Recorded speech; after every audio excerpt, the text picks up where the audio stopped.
بسم الله الرحمن الرحيم.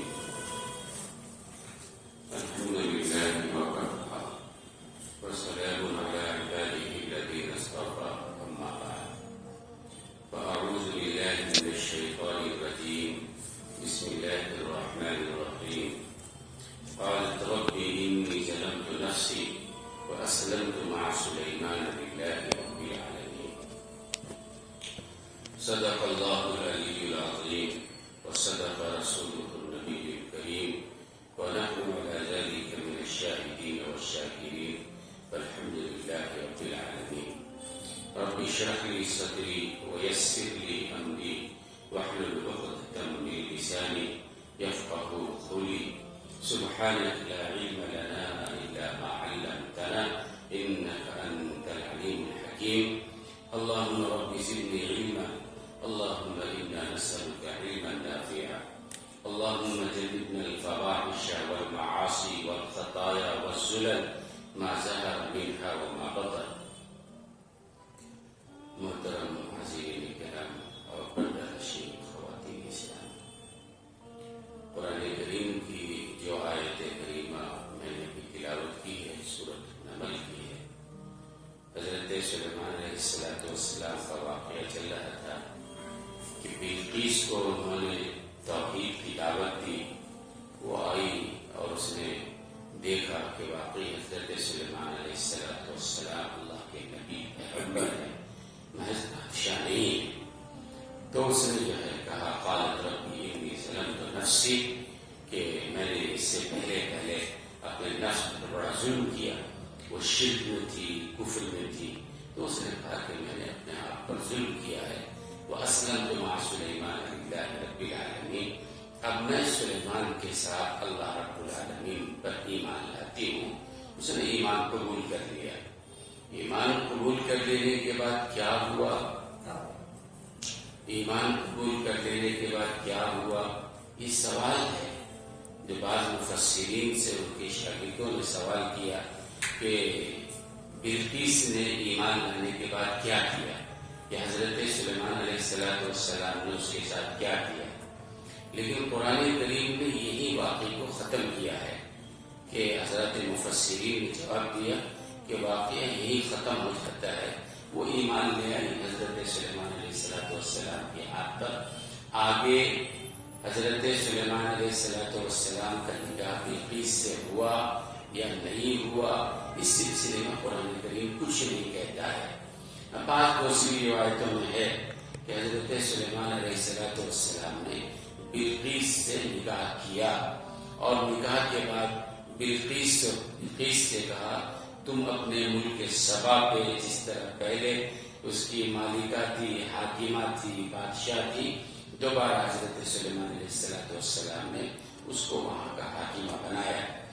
اور ہر مہینے 3 دن کے لیے حضرت سلیمان علیہ السلام وہاں جاتے، قیام کرتے تھے. اور وہاں حضرت سلیمان علیہ السلام کو اللہ نے بے پناہ دولت دی تھی.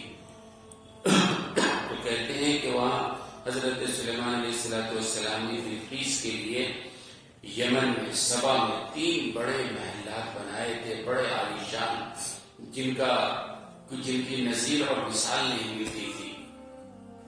حضرت سلیمان علیہ السلام سے نکاح ہوا اور ان سے ایک بچہ بھی ہوا. قرآن کریم نے آگے اس واقعے کا تذکرہ نہیں کیا ہے.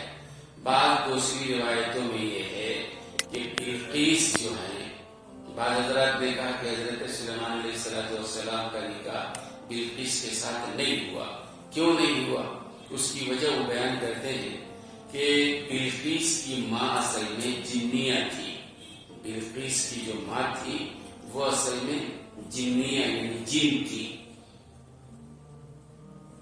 وجہ اس کی یہ ہے کہ بلقیس کے جو باپ تھے شراحیل، بلقیس بنت شراحیل، وہ شراحیل اصل میں جو ہے بڑا بادشاہ تھا، بڑا خودسر، بڑا مغرور تھا. یوں کہو کہ حضرت بلقیس کا دادا جو ہے خدا اس کے بارے میں آتا ہے پورے یمن کا بڑا طاقتور بادشاہ تھا. وہ اس کے 40 لڑکے تھے اور ہر لڑکا جو ہے بادشاہ بنا. تو انہیں لڑکوں میں شراحیل بھی تھا. یہ شراحیل بڑا مغرور تھا اور یہ کہا کرتا تھا انسانوں سے شادی کرنے کے بارے میں، یہ انسان ہمارے کفو نہیں ہے، کفو بولتے ہیں برابری کو، یہ انسان ہمارے برابری کے ہے ہی نہیں، لہذا اللہ نے کیا کیا، ایک جنیہ سے شادی کروا دیا، لوگوں نے شادی کروا دیا۔ یعنی اللہ کا نظام یہ ہے کہ تم اتنا غرور کرتے ہو کہ انسان کو اپنا کفو نہیں سمجھتے ہو، نتیجے میں کیا ہوا، ایک جنیہ سے شادی کرنا، غیر کفو سے، یعنی کہ انسان سے کرے تو کفو ہوتے ہیں، انسان ہیں، مرد ہیں، عورت ہیں، لیکن کوئی مرد اگر کسی جنیہ سے شادی کر رہا ہے تو بعض حضرات نے لکھا یہ تو ایسے ہی ہے جیسے کوئی آدمی کسی جانور سے شادی کر لے، جنات تو انسان کے جنس سے نہیں ہے نا، وہ ایک الگ برادری ہے۔ یہاں پر علماء نے مسئلہ اٹھایا ہے کہ کوئی آدمی، اگر کوئی مرد انسان جنیہ عورت سے شادی کر لے تو کیا ایسا کرنا جائز ہے، یا اس کا الٹا کوئی انسان عورت کسی مرد جن سے اگر شادی کر لے تو ایسا کرنا درست ہے؟ بعض حضرات کہتے ہیں کہ جناتوں میں توالد اور تناسل اسی طریقے سے ہے جیسے انسانوں میں ہے، لہذا کیا جا سکتا ہے۔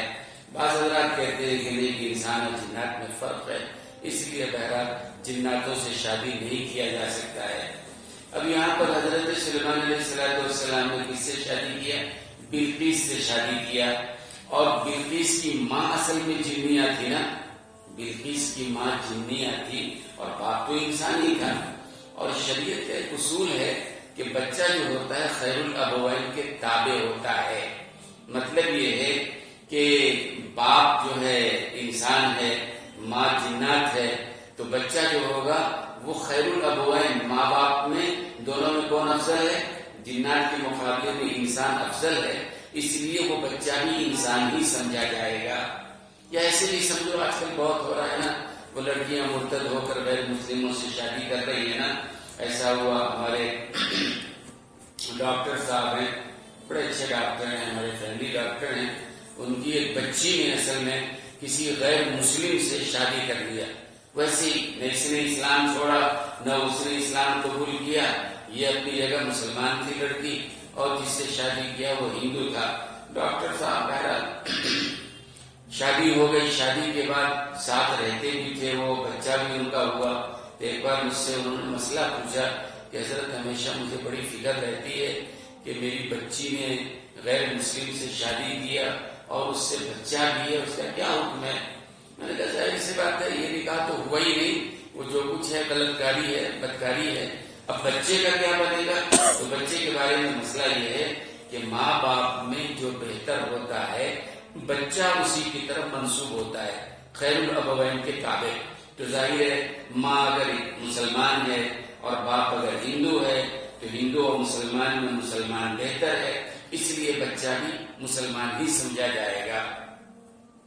بات سمجھ میں آ رہی ہے؟ حضرت سلیمان علیہ السلام نے کس سے شادی کیا؟ بلقیس سے شادی کیا۔ بلقیس تو جنیہ نہیں تھی نا، اس کا باپ تو انسان ہی تھا، اس کی ماں جنیہ تھی۔ ماں کو جنیہ اگر مان بھی لیتے ہیں تو بھی بلقیس کیا بنے گی؟ انسان ہی بنے گی، جنات تو نہیں۔ ماں باپ میں جو بہتر ہو تو باپ شرعی جو تھا وہ انسان تھا۔ اور ایک وجہ یہ بھی ہے کہ دلیل اس لیے نہیں دے سکتے ہیں کہ شراحیل جو تھا بلقیس کا باپ وہ کافر تھا، مشرک تھا، وہ مجوسی تھا، اسلام کو تو قبول بلقیس نے کیا ہے نا، اس کے پہلے تو وہ مسلمان نہیں تھے نا۔ اس لیے حضرت سلیمان علیہ السلام نے اگر بلقیس سے شادی کیا ہے تو اس سے وہ مسئلہ ثابت نہیں ہوتا ہے کہ جناتوں سے شادی کیا جا سکتا ہے یا نہیں کیا جا سکتا ہے، اس لیے کہ بلقیس تو جنیہ نہیں تھی نا، بہرحال اس کے باپ انسان تھے، اور انسان ماں باپ میں جو بہتر ہو اس کی طرف بچہ منسوب ہوتا ہے۔ بہرحال یہاں تک قرآن کریم نے واقعہ لکھا ہے، اس کے بعد یہ واقعہ ختم۔